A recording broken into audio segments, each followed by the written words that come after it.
aqui não vai mudar, tá bom? O série e o paralelo é o mesmo para todo mundo. Em que eu tenho Z1 mais Z2 e infinito, né, no série, e o paralelo é Z1 vezes Z2 dividido para Z1 mais Z2. Vamos ver aqui nesse nosso exemplo logo de cara, o que a gente tem. Vamos fazer uma análise. O que a gente enxerga aqui, meninos? Vamos ver se a gente já está bom. Primeiro, eu tenho que analisar meu circuito, ok? O que eu enxergo aqui? Eu enxergo... Vou mudar meu pincel aqui. O que é... Nossa,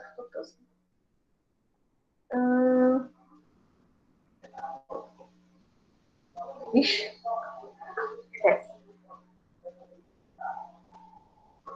O que a gente enxerga aqui? Esse símbolo aqui representa o quê? Uma resistência, né? Esse símbolo aqui é o nosso símbolo de indutor. Por que é esse símbolozinho? Eu tenho que lembrar que é uma bobina. Como que a gente poderia representar uma bobina, né? Vai ter material que vocês vão olhar que o circuito coloca lá o indutor desse jeito. É a representação gráfica de uma bobina. Tem uns que vão utilizar assim, esse meia a meia, né? Mas é uma bobina do mesmo jeito. E esse outro carinha aqui representa meu capacitor. O que é legal dessa questão aqui? Ele já dá pra gente valores que a gente já pode utilizar, que é quem? O R é resistor mesmo, né? Então ele já vai estar dado em 10 ohms, a parte real. Ele já dá para nós o XL e o XC. Ok? Então, o que a gente vai fazer agora aqui? Vamos resolver primeiramente... E já dá a frequência da pessoa. Então, aqui é a frequência da minha tensão. Por mais que ele tenha dado a frequência aqui, concorda comigo que eu não vou precisar calcular o XL, nem o XC? Por quê? XL já é dado em ohm, não é? Tanto o XL quanto o XC. E o XL seria 2πf vezes o L. O L seria a indutância desse material, mas ele não deu indutância, ele deu a reatância dele. Seria indutância se ele tivesse, no lugar de XL, ele tivesse escrito L igual a... L igual a 30, por exemplo. 30H, que é 30 rins. Aí eu teria que calcular o meu XL, o que não é o nosso caso. Da mesma forma, o XC, ele já deu o XC. XC, quem é o meu XC? Menos 1, dividido para quem? 2F vezes C. Só que ele não deu a capacitância. Quem é capacitância? A capacitância...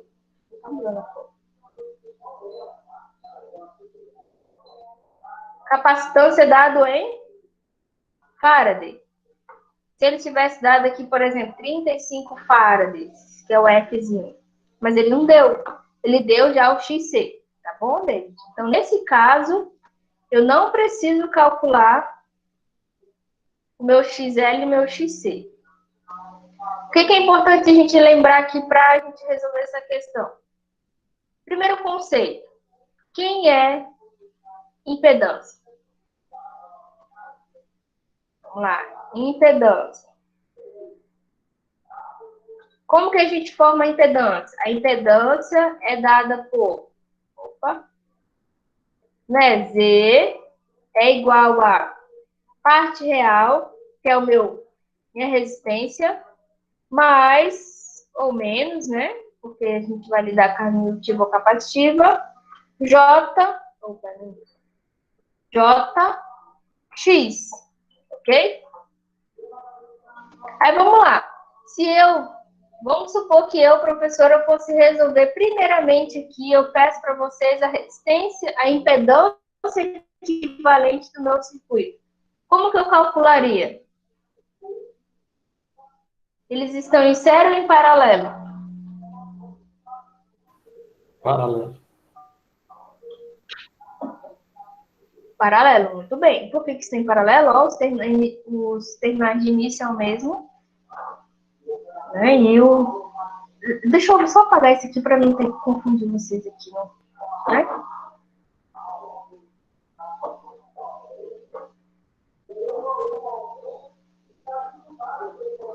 Por hora, vamos deixar assim, tá bom?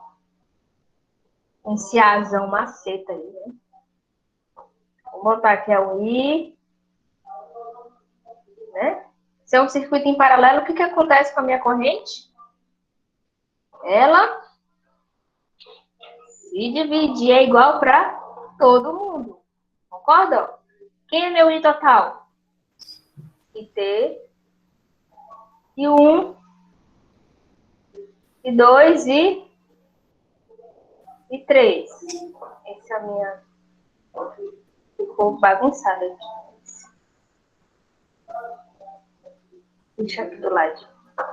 Vamos lá. Dado essas três impedâncias, como que eu posso resolver essa minha primeira pergunta aqui? Calcule. Deixa eu escrever para ficar mais organizado. Calcule a impedância equivalente do circuito. Como que a gente faria isso? Primeiro passo é identificar a associação. Eu vejo que é uma associação em paralelo. E aí eu vou colocar aqui do meu lado. Quem é meu R? R vale 10 ohms. Eu tenho uma impedância indutiva que vale também 10 ohms. Ok? E eu tenho uma impedância capacitiva que também vale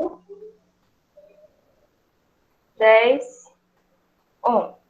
O que a gente vai fazer? A gente precisa montar as impedâncias para poder calcular a impedância de cada um. Vamos lá. Quando eu olho somente a parte resistiva, quem é esse Z?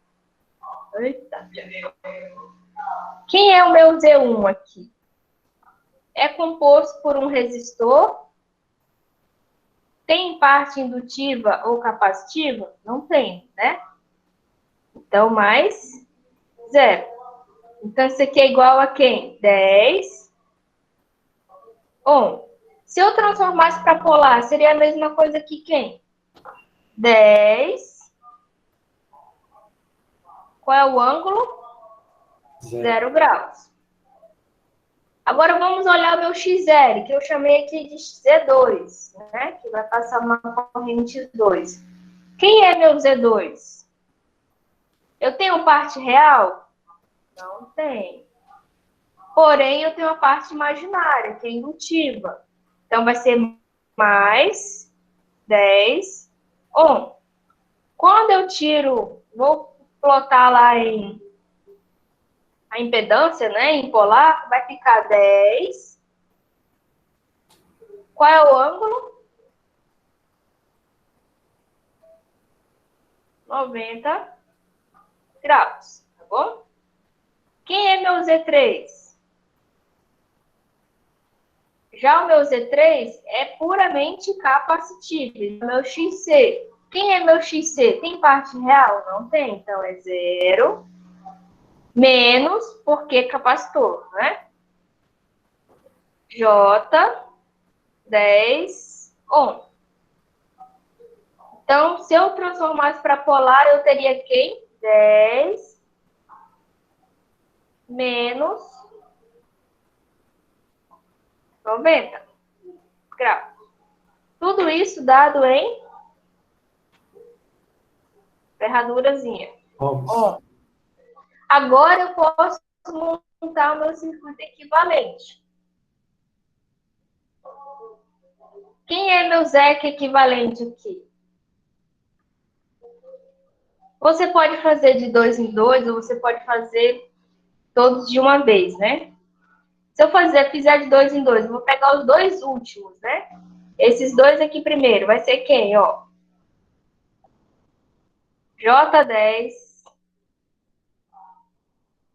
Vou botar em polar aqui, né? Tem um produto, beleza? Quem que é melhor para multiplicar? Em cartesiano ou polar? Polar. Polar, né? Então, eu vou usar aqui eles em polar. Vai ficar 10, 90, vezes 10, menos 90. Beleza. O que eu tenho aqui embaixo? Eu vou ter uma soma, não é? Então, vai ficar menos...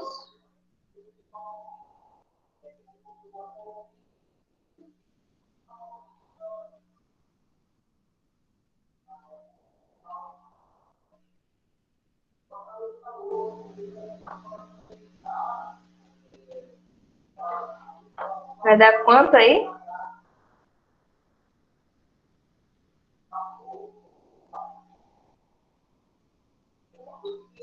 Vai dar 90 menos 90, vai dar 0 graus. Aí, pô, aqui embaixo, o que vai acontecer com essa soma aqui?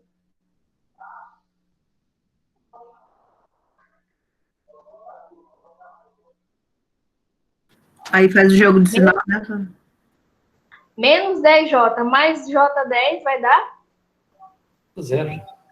Vai dar 0. Então, eu acabo que eu não tenho impedância aqui, beleza?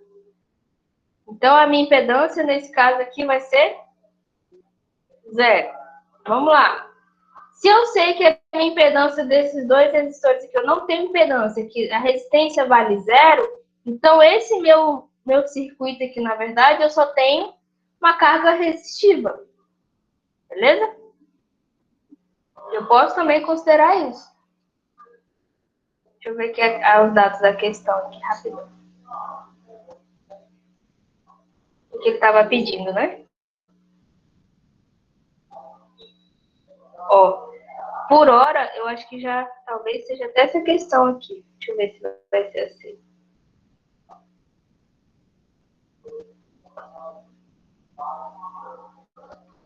Vamos olhar o gabarito? Eu acho que é a B, professor. A B? É.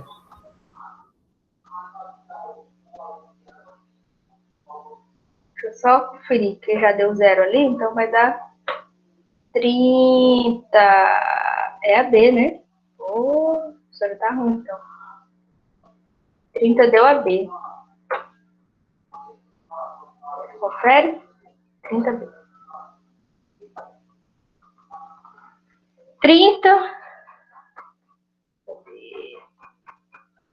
Ó, se fosse chutar logo de cara, eu ia chutar assim, ó. Deu 20, Beleza. deu 25 amperes todos.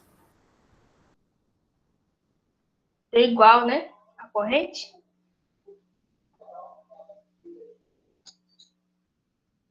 Beleza. É porque acontece que, como vai dar ali a... Ah, entendi agora. Mas, bem, vamos lá. Belezinha? Chegou que a nossa impedância aqui deu 0. O que vai acontecer? Essas duas impedâncias aqui, por que vai dar 0, professora? Aqui é até um conceito bacana. O que acontece quando a gente tem um mix de cargas, né? E aqui é até uma representação do que a gente tem na vida real. Na prática, a gente não conecta todos os nossos equipamentos em paralelo? Todas as nossas cargas hoje, né? A tomada, tudo em paralelo. E a gente tem lá o nosso, sei lá, nossa lâmpada, tá ligado? Paralelo a isso, eu tenho também no meu circuito uma carga puramente indutiva. Mas eu também tenho um outro componente lá que é puramente capacitivo. O que vai acontecer quando eu tenho reatâncias iguais entre eles? Acontece que entre eles vai se cancelar ali a reatância, ok? A impedância entre eles vai ser 0 ali, resultante. Mas eu continuo tendo quem? A minha reatância, a minha resistência aqui é R. Beleza? Então, vamos lá.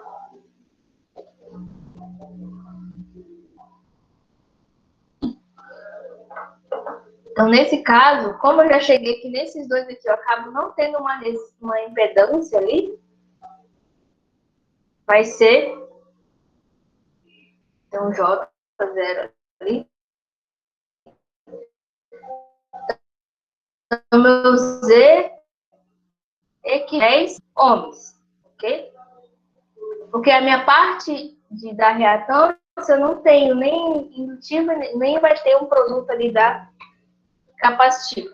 Aí o que vai acontecer? A questão lá pede para a gente calcular qual é a corrente total e a corrente de cada um dos amperímetros. O que a gente pode fazer? Qual que vai ser a minha corrente total aqui no caso? A minha corrente total ela tem a ver com a minha impedância resultante aqui. Entre essas duas cargas aqui, eu não tenho uma resistência. Como eu tenho uma parte real aqui, eu analiso que a minha resistência, minha impedância resultante vai ser somente real. Porque quando eu interajo ali a impedância tanto reativa e capacitiva, acaba que as duas ali tendem a zero, né? Não há uma resistência ali entre elas ali. É indefinido ali, não poderia nem dividir isso aqui por zero, né? Mas enfim. E aí, eu tenho que a minha resistência equivalente final vai ser 10 ohms. Então, como que seria o que a pergunta está pedindo lá para nós? Vou anotar aqui. Deixa eu tirar o print, que é melhor. Qual que vai ser a minha corrente total e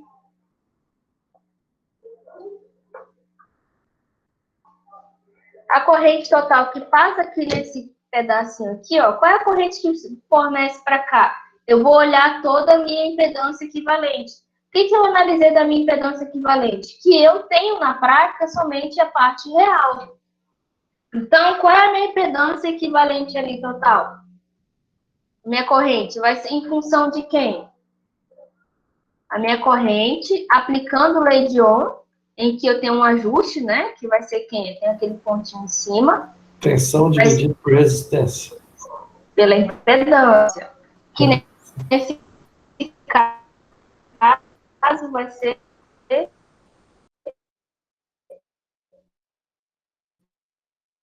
resistiva.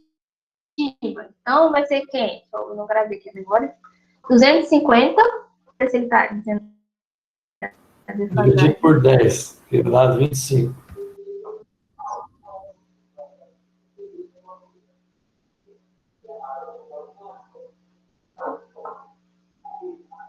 Esse ângulo aqui vai ser 0, ok? Dividido por quem? Por 10, que o ângulo também é 0, ok? Aí, quem que vai ser aqui? Essa divisão vai dar 25 amperes. Ok. Essa é a minha corrente total. O que vai acontecer com as outras correntes quando eu for medir ali no meu amperímetro? Tanto aqui, aqui e aqui. Coincide da corrente no resistor, a minha carga resistiva, ser também V dividido por Z de R, né? Aquele carinha que a gente montou aqui, ó. Que é meu Z1, né? Que eu chamei de Z1. É igual a 250, 0 graus, dividido para quem? 10, que também está em 0 graus. Ok?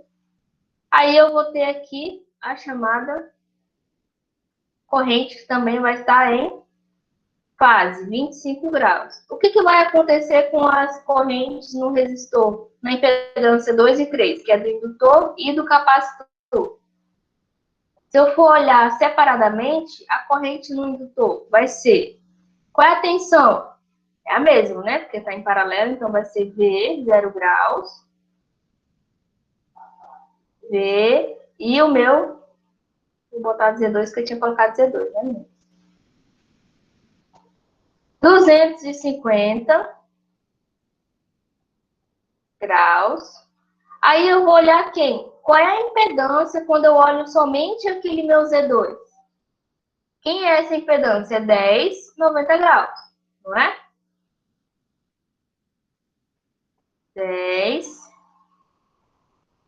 90 graus. Nossa, professora, vai dar também 25 amperes de amplitude, que é o que o amperímetro mede, né? Que é RMS. E a defasagem vai dar o quê?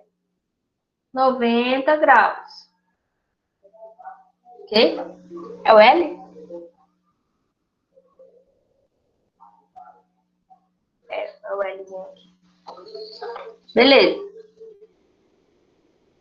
Ele está atrasado. E agora o meu IC, que é o meu Z3 lá.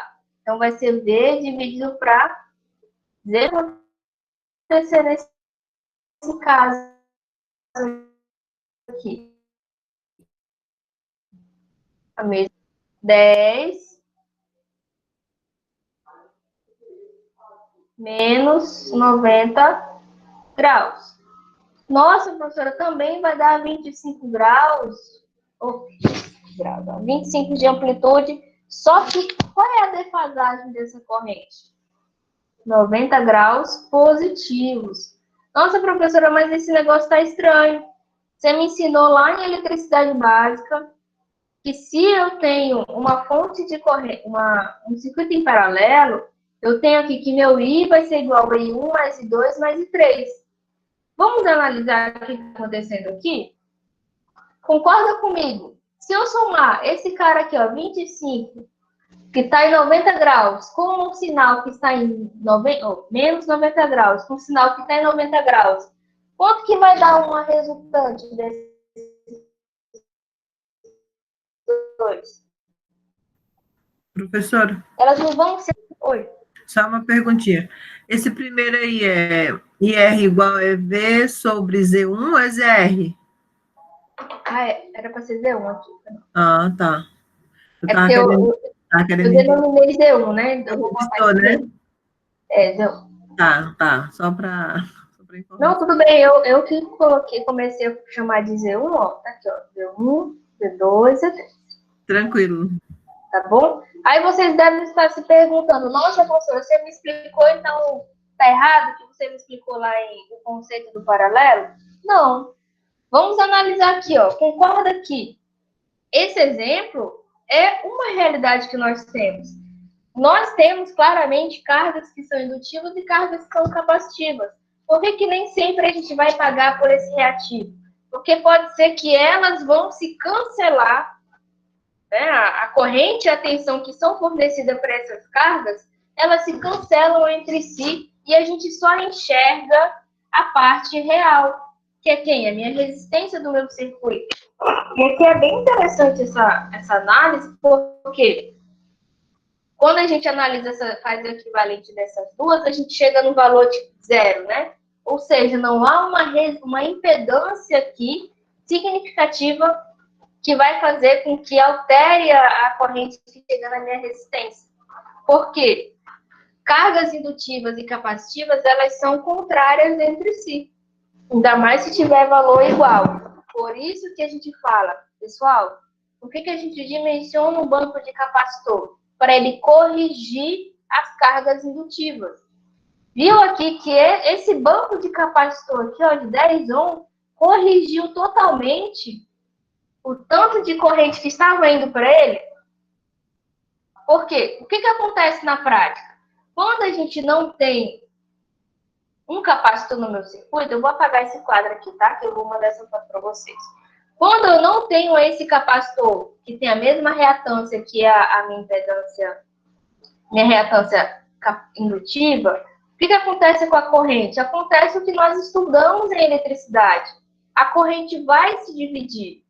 E na prática, o meu resistor vai receber menos corrente do que ele receberia. Certo? E uma parte vai para o meu indutor.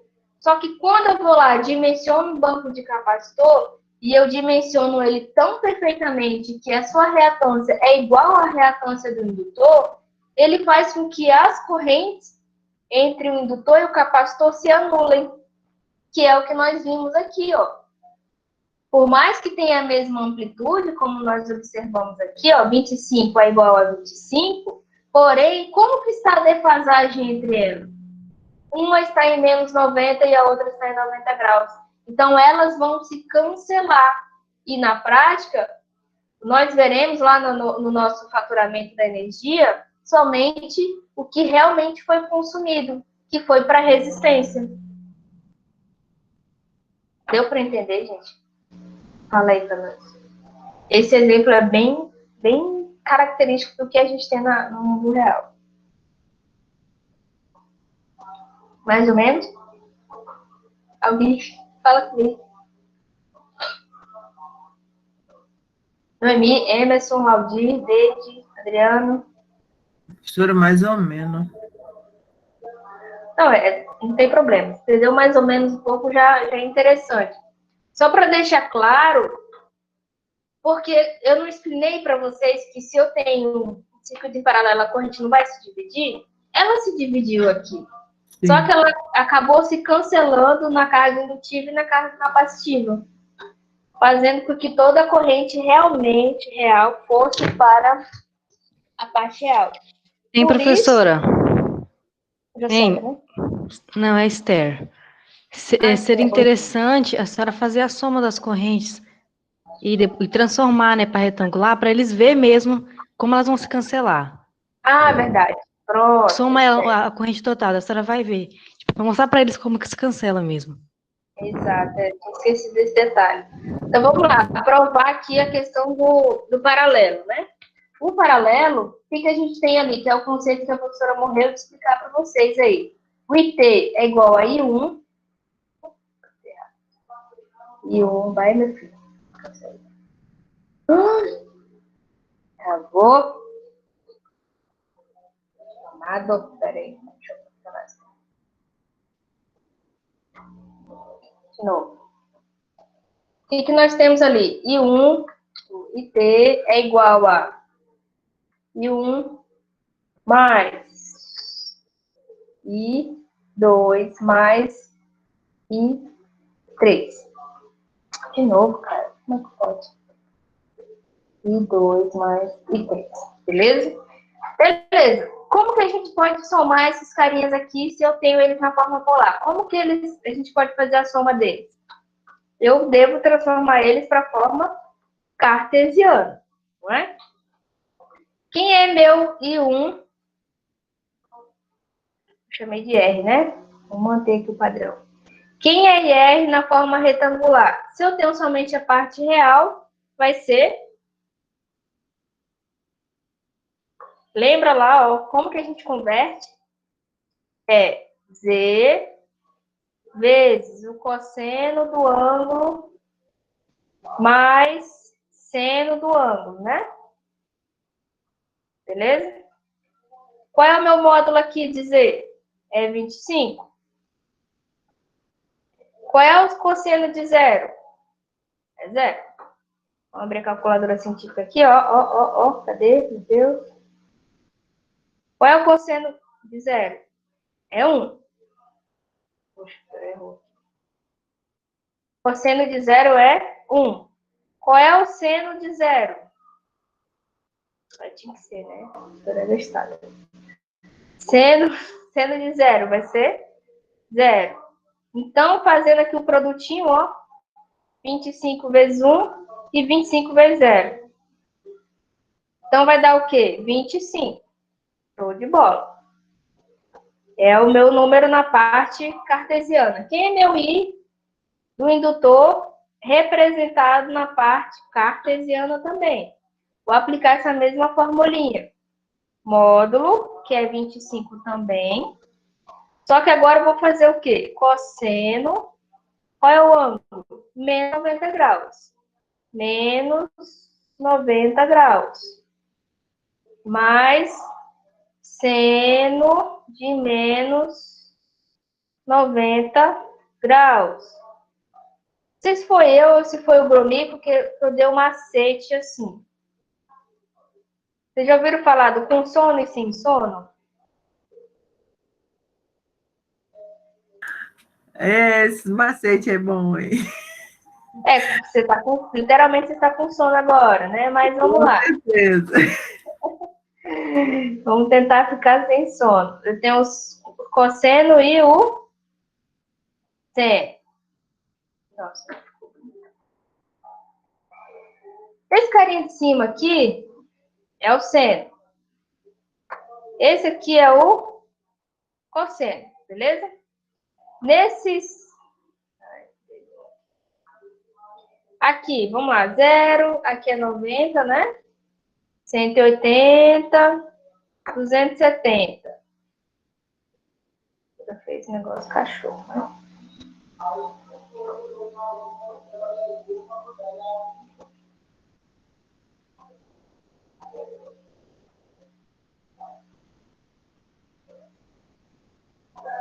Cosseno, deixa eu apagar esse garnicho aqui. Cosseno de 230 ou 70, né? Cosseno é a mesma coisa, eu tenho 90, 180, 270 e 0 graus e os 360. Vamos lá, qual é o macete para a gente saber o sinal desses números notáveis aí? 0, 90, 180, 270. Na hora. E está relacionado com os quadrantes. Quando você está sem sono, vamos imaginar que é um abençoado aqui, ó. Olha o olho dele aqui, olha a boca desse indivíduo, beleza? Que tem a ver com os sinais do quadrante, não é? Quando eu tenho seno, tudo que estiver no primeiro e no segundo quadrante está positivo. Tudo que estiver no quadrante terceiro e no quarto está negativo. Beleza, então você está sem sono. Olha os seus olhinhos aqui. Olha as suas orelhas aqui, ó. Tá. 90, deixa eu só apagar um negócio aqui. 90. Oh, Deus. 90. Não vou escrever aqui o sinal. O ângulo, na verdade. Beleza. Quando você está sem sono, concorda comigo que... Onde é que está a sua orelha ali? Está aqui no 0, né? E se você é um ser humano, você tem duas orelhas. Tá? 0, 0. E aqui vai ser 1 e menos 1. Então, quando a gente tiver... Qual é o seno de 0 graus? Vai dar 0. Qual é o seno de 90 graus? Vai dar 1. Qual é o seno de 180 graus? Vai dar 0. Qual é o seno de 270 ou menos 90? Vai dar menos 1. Ok? A mesma coisa com o cosseno. Qual é o sinal do cosseno? É positivo no primeiro e no quarto quadrante. Ou seja, você está deitadinho. Onde é que está a orelha desse ser humano? Vamos apagar esse negócio aqui, que é do ângulo, tá? Que é o ângulo 0. Onde é que está a orelha desse abençoado? Tá aqui, né? Olha a orelha de abano desse cara. 0 e 0. Aqui vai ser 1 e aqui menos 1. O que isso quer dizer? O quadrante negativo, que seria a boca dele, né? Deitado. Cosseno de 0 vai dar 1. Cosseno de 90 vai dar 0. Cosseno de 180 dá menos 1. Cosseno de 270 dá 0. Ok? Para isso, a gente vai usar aqui na nossa resolução. Qual é o cosseno de menos 90? Eu olho aqui. Vai dar 25. O que está dentro do meu parênteses? Cosseno de menos 90, que é 0. Mas, qual é o seno de menos 90? Menos 1. Então, menos 1. Então, eu tenho aqui um resultado igual a 25 também. Ok? Meu J, que é a parte imaginária lá. Então, J seno. Oxa, a professora não botou J seno. Quem é o meu IC? IC vai ser igual a 25 cosseno de quem? Qual é o ângulo que eu achei aqui no meu IC? 90 graus. Então, cosseno de 90 mais J seno... Ai, deixa eu dar zoom aqui, para não escrever. Mais J seno de 90 graus. Hein, professora? Oi. Depois do 25 aí, dentro dos parênteses aí, é 0 menos 1, é? Ai, deixa eu apagar aqui, tá fazendo zoom. É 0? Minha letra é 0, é 0, é 0. Ah, tá. 0 menos 1. Repito aqui o meu módulo, beleza? Cosseno de 90. Já acabamos de olhar o cara com sono, ó, 90, tá? 0. Menos ou mais? Mais J seno de 90 graus. Onde é que está 90 graus? Ele está no 1. Então, mais J1. Fazendo esse chuveirinho aqui, 25 vezes menos J1 vai dar... Vai dar 25J. Ok? Qual é a formulinha aqui da corrente no paralelo? Vai dar... Vou botar de azul. I1 mais 2 mais I3. No nosso caso, IR mais IL mais IC. Então, quem é meu I total? I total vai ser igual a 25 menos 25J, ou poderia ser J25, mais 25J. O que vai acontecer com esses dois caras aqui?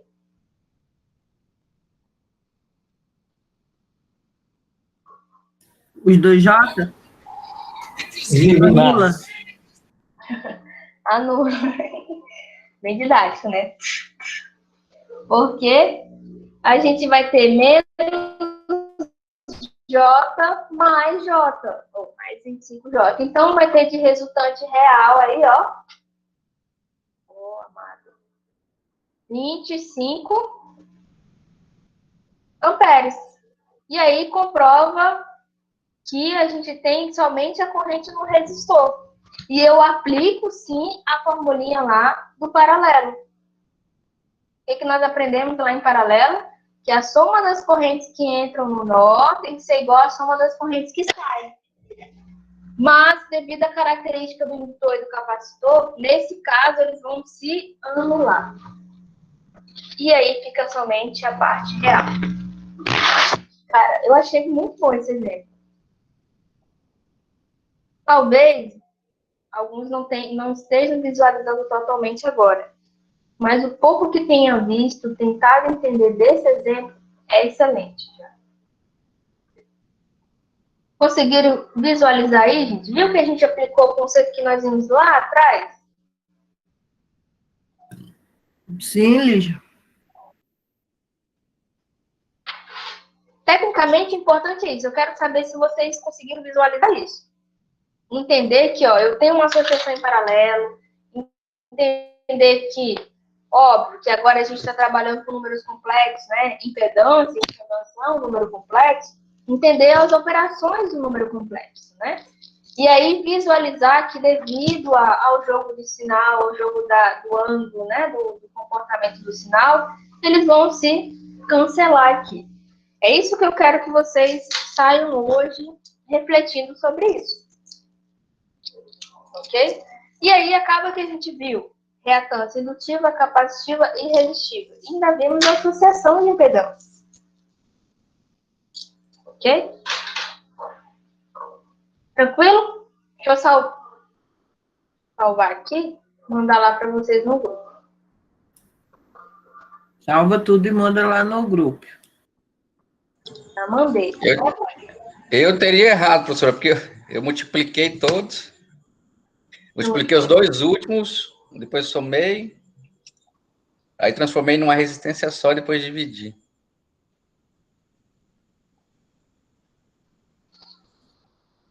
Você fez como? Você fez aquele lá de 1 sobre R1 mais 1 sobre R2?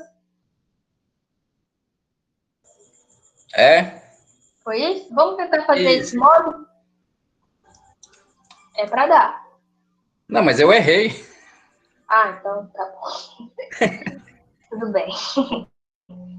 Beleza, gente? Então, vimos aí uma exemplificação. Deixa eu ver na apostila, acho que como a gente já está trabalhando aqui com RC, RL na aula 4, ele traz um exemplo com 2 elementos aqui. Deixa eu ver.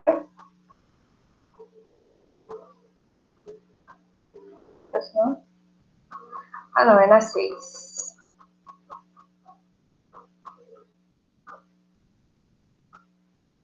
Que é o RL, né? O que nós vimos aqui, ó, tem a impedância formada com a parte real e a parte imaginária, é a reatância, né? Então, R mais JL, mais JXL. Da mesma forma para transformar, deixa eu ver aqui.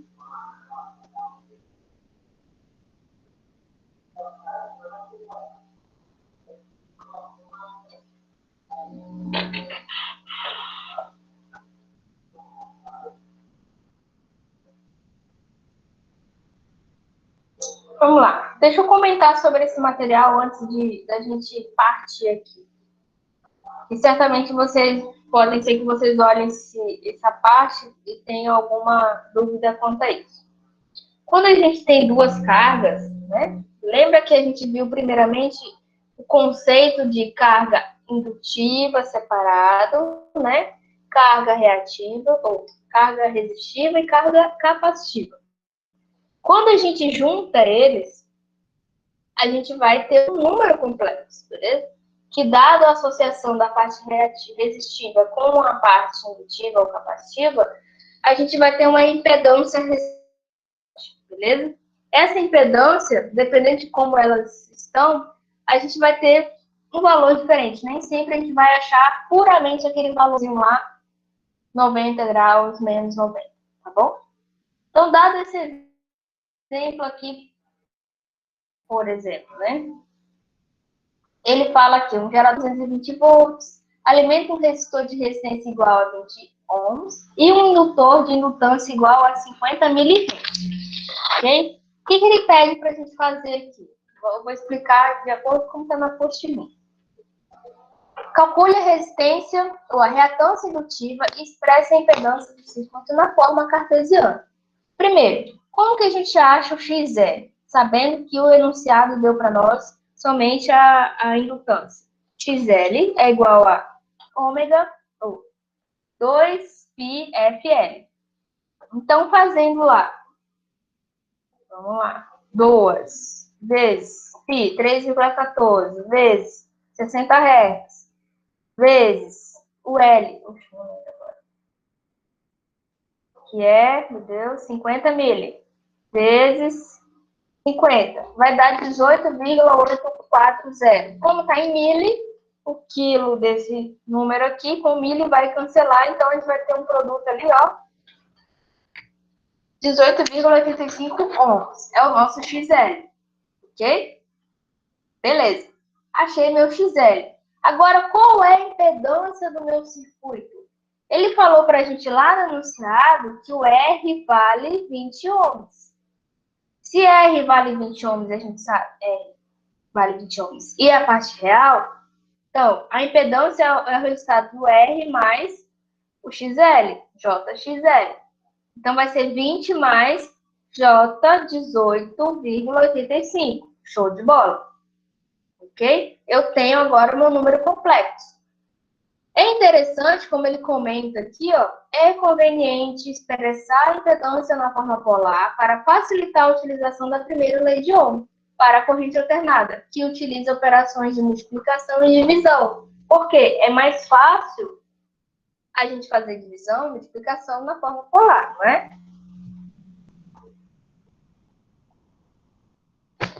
Então, o que ele faz aqui, ó? Ele pega esse número, 20 mais J18,85 ohms, que está na forma cartesiana, e transforma para a forma polar. Aplicando quem? A raiz quadrada, né? Para achar o módulo. Raiz quadrada de R ao quadrado mais XL ao quadrado. E o ângulo é quem? Arco tangente de XL dividido para R. Quem é? R, 20. Quem é meu XL? 18,85. fazendo o quadrado deles, de cada um, somando e depois tirando a raiz, a gente chegou no 27,48. Fazendo o arco tangente, a mesma coisa. 18,85 dividido para 20, achou o número, deixa eu ver aqui, para exemplificar para vocês. 18,85 dividido para 20 deu esse número. Ah, professora, eu preciso tirar o arco tangente. Como que a gente vai fazer? Vou levar aqui.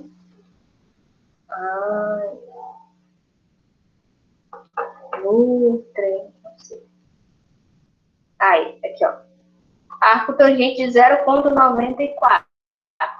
Vai dar 43,30. Já está em degraus aqui, ó, em graus. Então, deu 27,48 e o ângulo deu 43,30 graus. Como eu sei que é positivo? Porque tanto a indutância quanto a resistência está positiva. Então, é um ângulo positivo. Maravilha? Agora, o que a gente vai fazer? Calcular a corrente total do meu circuito.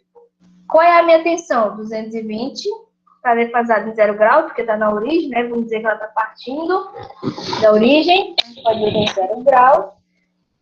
E a minha impedância? 27,48 e o ângulozinho. Fiz a divisão, 220, 27,48 e o ângulozinho, né? Fiz a subtração, achei lá 8,01 e o ângulo deu menos 43,30. Aí vocês me perguntam, nossa, professora, mas você falou que se eu tenho carga indutiva, eu tenho uma defasagem de 90 graus. Beleza. Mas aí, quem pode me explicar por que ficou menos 43 graus? Alguém? Por que ficou menos 43 graus e não menos 90, por exemplo?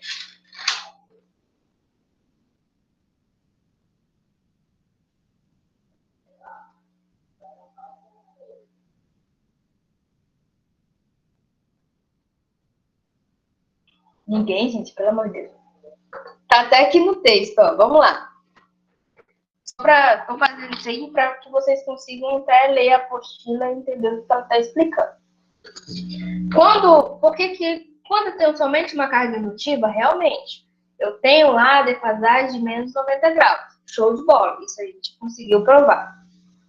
Só que quando eu mixo as minhas cargas, eu tenho uma carga resistiva com uma carga indutiva, a minha carga resistiva vai influenciar na minha indutância, na minha reatância indutiva, fazendo com que essa influência da parte real, né, da minha resistência, faz com que a defasagem entre a corrente e a tensão diminua, tentando fazer com que fique o mais próximo de estarem em fase. Por isso que o maior ângulo que a gente teria aqui, por exemplo, seria 90 graus, se eu tivesse uma carga puramente indutiva.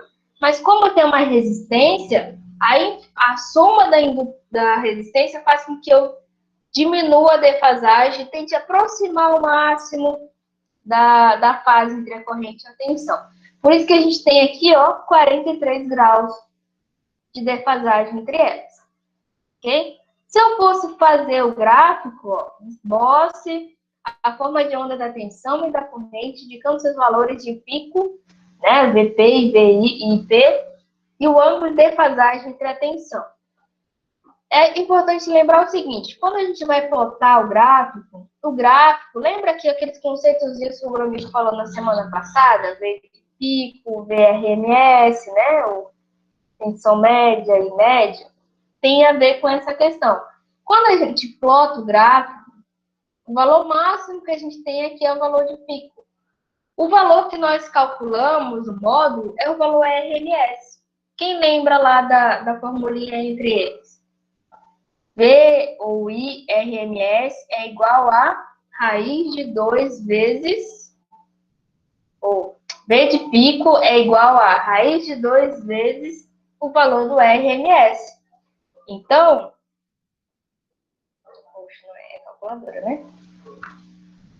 Deixa eu tirar aqui, por exemplo, a raiz de 2 vezes, qual foi o valor da corrente que a gente achou? 8,01. 0,1.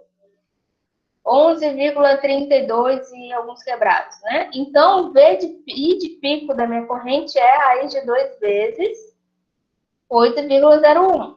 E aí eu ploto no gráfico. E a defasagem do meu ângulo aqui. Observa que a defasagem entre esse ângulo foi mais aproximada devido à minha parte resistiva. Ok? Pronto, plotei aqui meu gráfico mais ou menos, né? De como está o comportamento entre eles. Agora ele está falando para a gente, o ângulo de defasagem entre tensão e corrente é o ângulo da impedância total do meu circuito. Ou seja, há uma relação. Essa defasagem entre a tensão e corrente coincide com o ângulo da minha impedância. Ok? Então, para eu saber o ângulo da minha impedância, se eu souber já a defasagem entre a tensão e corrente, é o ângulo da minha impedância. É o ângulo entre eles. Esboço o diagrama fasorial da corrente das tensões sobre o resistor VR e o indutor VR. Vamos lá. Como se trata de um circuito em série, a corrente é a mesma para os dispositivos, né? Ou seja, aquele conceitozinho que nós vimos lá em eletricidade básica. Aí vamos lá. A soma fasorial entre as tensões sobre o resistor VR e sobre o indutor VR é igual à tensão do gerador. Mesmo conceito que nós vimos, né? Tensão da fonte é igual a queda de tensão nos meus resistores no circuito em série. Vamos lá. O que ele faz aqui para nós? Ele transforma VR é igual a quem? Quem é a queda de tensão no meu resistor? É a resistência, né? Impedância resistiva, né? Então é 20 graus, 20 ohms, e o ângulo é 0, vezes a corrente, que é 8,01. E o ângulo é menos 43. Beleza, achei o meu VR. Agora no indutor, quanto que é a do indutor? A do indutor vai ser 18,85 90 graus vezes 8,01 menos 43,30. E aí vai dar igual a 90, né, menos 43, vai dar 150,99 e o ângulo é 46,70. Beleza, vamos ver isso no gráfico. O que está acontecendo com a minha... se eu olhar individualmente o comportamento da tensão no meu indutor e da tensão no meu resistor. A tensão no meu resistor, ela está aqui, ó. Do meu resistor, 43 graus. E do meu indutor, está aqui em 46,7. O que a gente tem aqui? Eu ainda tenho que... observe que a corrente sobre o resistor VR está em fase com a corrente.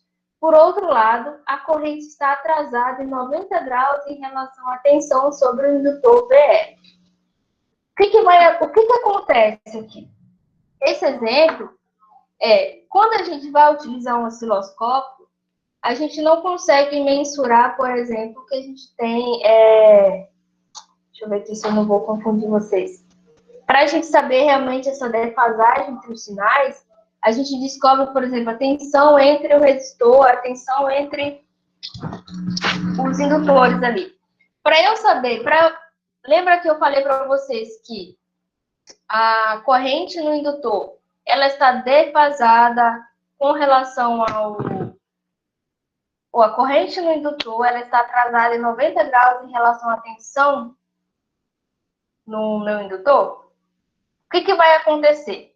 Percebe comigo que, qual é a corrente no meu indutor? A corrente, ela está em fase com a tensão do meu resistor, não é? Quanto que deu a minha corrente aqui? A corrente não é igual para todo mundo? 8,01 menos 43,30 graus, não é? E quanto que deu a minha tensão? Deu um valor, o módulo deu diferente, né? Deu 160, porém o ângulo é igual ao da corrente, não é? Deu menos 43. Só que quando eu calculo da minha tensão, do meu indutor, o que eu acho? eu faço esse cálculozinho aqui e eu acho um valor de 150,99 e o ângulo é 46,70. Quando eu ploto esses caras, o que eu visualizo? Eu visualizo uma defasagem perfeita de 40 graus entre eles. Em que continua sendo verdade que ainda há uma defasagem de 90 graus entre a corrente do meu circuito e a tensão no meu indutor. Por quê? Coincide da corrente no meu resistor ser igual, né? A queda de tensão no meu resistor não está em fase com a corrente também. Então, eu consigo ver que há ainda assim uma defasagem entre a corrente no indutor com relação à tensão no meu circuito. Então, esse ato de plotar aqui é para a gente ver que ainda se mantém a defasagem de 90 graus. Beleza? Deu para confundir mais a cabeça de vocês aí? Esse é o objetivo. Ei, Noemi, confundiu mais? Tá fumaçando aqui, né? Mas isso aqui é uma coisa interessante, que quando a gente, se Deus quiser, a gente vai lá para o nosso presencial, e eu vou até ver também simulações em alguns softwares aqui, para que a gente consiga plotar, por exemplo, no osciloscópio, e ver que essa defasagem acontece, entendeu? Belezinha? E aqui seria para a gente calcular as potências. Eu não vou entrar agora na potência, né, porque eu acho que, dados os nossos conteúdos que nós vimos agora com vocês aqui, por mais que eu tenha comentado isso, é interessante, a gente vai deixar isso para o nosso segundo bimestre, ou seja, efetivamente semana que vem. Tá bom? Então, vamos lá. Recapitulando o que nós vimos hoje, a gente comentou um geralzão sobre a nossa apostila. Eu sei que ela pode ter uma linguagem um pouco complexa aí, alguns pontos, mas o fato de eu ter escolhido ela para que a gente siga é em função da ordem dos conteúdos, tá bom? Tem uma sequência lógica do que ele vai explicando aí, apesar de talvez um pouco confuso, ou talvez a gente não esteja tão preparado ainda para ver, mas há uma sequência lógica assim em que ele fala para nós, tá bom? E aí faz com que a gente avance na nossa análise. O que importa para a gente hoje? O que importa para nós técnicos saber? Que existe sim cargas indutivas, capacitivas e resistivas, e no mundo da alternada existe essa defasagem entre esses elementos, ok? E quando a gente, por exemplo, tem aqui uma carga indutiva e capacitiva, quando eu analiso a tensão do meu circuito com a corrente do meu circuito, com a tensão no meu indutor, eu vejo que há uma defasagem de 90 graus. Sempre vai haver. Ah, professora, quer dizer que sempre vai ser essa posição? Não. Mas pode ser que esteja um pouco deslocado, mas eu sempre vou ter a diferença de 90 graus. Tá bom? E aqui o que a gente vai ver nas próximas aulas, vamos entrar, se Deus quiser, com mais aplicações aí, mais práticas, entender efetivamente a questão da potência ativa, reativa e aparente no meu circuito, que está ligado diretamente com a impedância do meu circuito, ok? Então, eu acredito que, talvez agora, nessa fé, que fique mais fácil para que vocês assimilem as coisas, né? Porque, por mais que a gente tenha feito alguns exercícios e tal, pode ser que realmente não fique claro, né? Eu não entendi logo de cara. Eu sei que, por exemplo, a Esther ainda está fazendo engenharia lá na Uni, né, Esther? E... Tô sim. Tá assim, né? Então, não sei se, por exemplo, na primeira vez que você viu esse conteúdo lá, você entendeu tudo de cara? Nada. É Jedi, né? É. Então, é algo que realmente tem coisas que eu explicando para vocês hoje faz mais sentido hoje do que quando eu aprendi. Então, não se martirizem, professora, não entendi nada, não sei. Mas tentar entender um pouco para onde vai, né? Porque realmente vocês vão... aquela figurinha, né? Aquele meme, né? O cérebro saindo arco-íris lá, né? Você explode aqui a mente. É quando você começa a aplicar, né? O exemplo que nós resolvemos aqui juntos é na prática o que nós temos de correção do nosso chamado correção do fator de potência. Porque eu tenho cargas indutivas e eu insiro cargas capacitivas para corrigir a defasagem ali do meu sistema, né? Então, é para isso o objetivo dessa disciplina. E como eu sei que, no caso, técnico, né, eletrotécnica, tem essa questão de trabalhar com banco de capacitor, tem a questão de verificar como estão os bancos, vocês podem projetar também, é importante que vocês entendam por quê.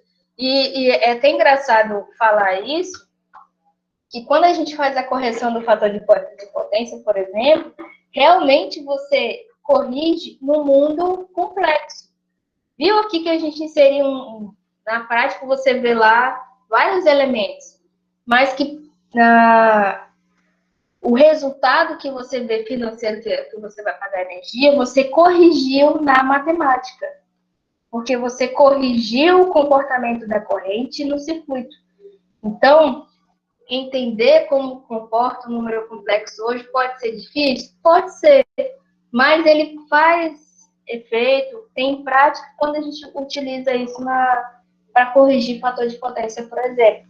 E que a correção ela acontece no mundo da matemática, assim, né? Por mais que a gente insere uma coisa física ali, né? Você está vendo o banco, você está vendo os elementos ali na sua frente, mas ele está corrigindo, está fazendo o trabalho dele realmente por anulação de corrente, enfim, por arranjos matemáticos mesmo, tá bom? Então, é um negócio bem viajado.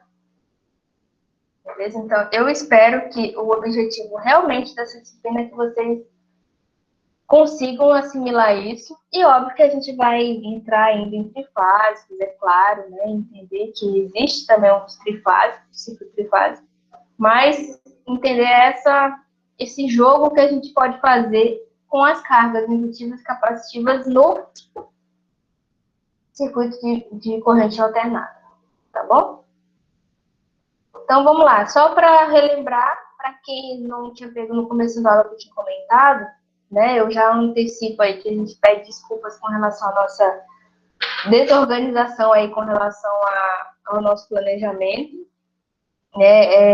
O nosso bimestre se encerra essa semana, mas como nós não falamos para vocês, vai ter prova, nós vamos deixar uma lista avaliativa, né, para que vocês entreguem para a gente semana que vem, valendo como avaliação bimestral de vocês, em que vai englobar o que nós vimos até então, né, seja os números complexos, já o comecinho aí de associação de impedâncias, né, aplicação, que como vocês observaram aí, por mais que eu tenha falado com vocês, nossa, meninos, estamos usando aqui impedância, mas o que nós fizemos na prática? Operação de números complexos, né? Então, é isso que vai praticamente cair na avaliação de vocês, tá? Todas as atividades que vocês fizeram até então, eu vou ver direitinho o que vocês fizeram, o acompanhamento durante as aulas também, para que isso quantifique como atividade avaliativa, porque acabou que, né, a gente fez uma lista dos dias das aulas, e eu estava assim, nossa, a gente tem bastante aula ainda, e acabou que já acabou o bimestre, né? Então, assim, o negócio acabou voando.